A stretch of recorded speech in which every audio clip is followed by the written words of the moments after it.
The case of Peabody was the first High Court case to discuss Part 4A. There are two major principles arising out of this case.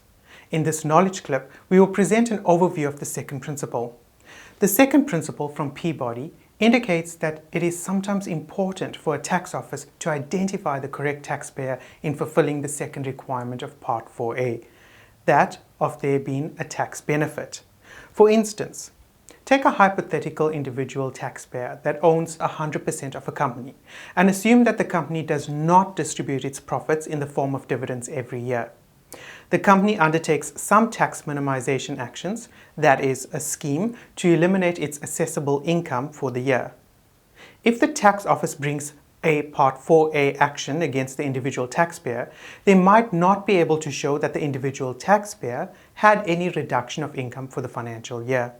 Remember, the requirement of showing that the taxpayer has a tax benefit compares what happened with the scheme with what would have reasonably be expected to have happened without the scheme. Here it could be argued that with the scheme, the taxpayer has not earned any assessable income from the company.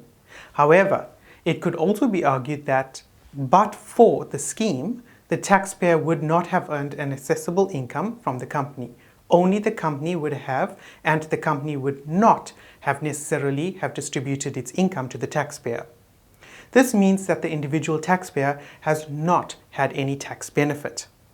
However, had the tax office assessed the company under Part 4A, it would have been able to show a tax benefit because the company has lower assessable income compared to what would have been reasonably likely to have happened had it not entered the scheme to eliminate its assessable income.